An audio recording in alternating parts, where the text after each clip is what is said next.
হ্যাঁ গাইস, আসসালামু আলাইকুম। আমি আছি শাহাদ। Welcome back to my another video. আজকের ভিডিও আপনাদেরকে দেখা যাচ্ছি আপনার কি ফেসবুক রিকমেন্ডেশন এখনো ব্লার হয়ে রয়েছে। আপনি চাইলে ওয়ান ক্লিকে গ্রিন করতে পারবেন, কি বিশ্বাস হচ্ছে না? চাইলে আজকে আপনার ভিডিও দেখে আপনার ফেসবুক পেজের রিকমেন্ডেশনটি গ্রিন করতে পারবেন। অবশ্যই ভিডিওটা ভালো লাগলে লাইক কমেন্ট শেয়ার করে দিবেন। আর হ্যাঁ, ভিডিওটা যাওয়া যাক। সো গাইস, মোবাইল স্ক্রিনে আসার পর আমাদের থেকে প্রথমে যেতে হবে ক্রোম ব্রাউজারে। ক্রোম ব্রাউজারটি ওপেন করার পর এখানে আমাদের সার্চ বারে গিয়ে সার্চ করতে হবে মেটা মেটা বিজনেস সুইট। এখানে উপরে যে লেখাটি দেখতে পাচ্ছেন এটার উপর ক্লিক করবেন। ক্লিক করার পর আপনাদের সামনে এমন একটি ইন্টারফেস শো হবে, এখানের মধ্যে ক্লিক করবেন। ক্লিক করার পর দেখতে পাবেন এখানে গ্রেট স্টার্ট গ্রেট স্টার্টে ক্লিক করে দিবেন। ক্লিক করার পর একটু লোডিং নেবে।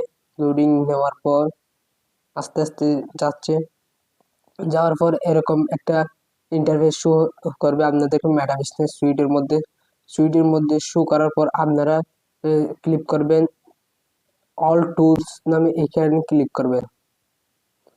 অল টুলসে ক্লিক করার পর দেখতে পাবেন এখানে মনিটাইজেশনে ক্লিক করার পর দেখতে পাবেন একটু লোডিং নেবে।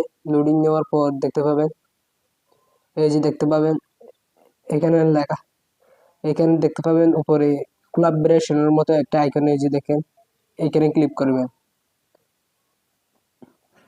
ক্লিক করার পর একটু লোডিং নেবে। লোডিং নেওয়া শেষ। লোডিং নেওয়ার পর দেখতে পাবেন এরকম আস্তে আস্তে একটু লোডিং নিচ্ছে। লোডিং নেওয়া শেষ হওয়ার পর আপনার সামনে এমন একটি ইন্টারফেস শো হবে।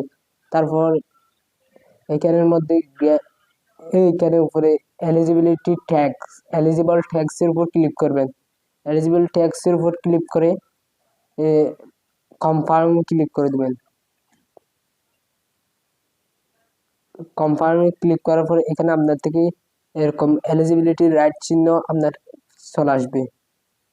চলে আসার পর আপনি সোজা চলে যাবেন ফেসবুকে গিয়ে দেখবেন আপনার প্রোফাইলটির মধ্যে রেকমেন্ডেশন অপশনটা ঠিক হয়ে গেছে কিনা দেখে যাবে। এখন যে আমরা যাচ্ছি এখন প্রথমে এখান থেকে গিয়ে টুলসে ক্লিক করে দিবেন। টুলসে ক্লিক করার পর রিকমেন্ডেশনে ক্লিক করবেন। রিকমেন্ডেশনে ক্লিক করার পর পেজ স্ট্যাটাসের উপর ক্লিক করবেন। পেজ স্ট্যাটাসের উপর ক্লিক করার পর দেখতে পাবেন মনিটাইজেশন, এই যে দেখতে পাচ্ছেন অ্যাক্টিভ। এই যে দেখেন আমার থেকে কত সুন্দরভাবে এটা কাজ সম্পূর্ণ হয়ে গেল। অবশ্যই ভিডিওটা ভালো লাগলে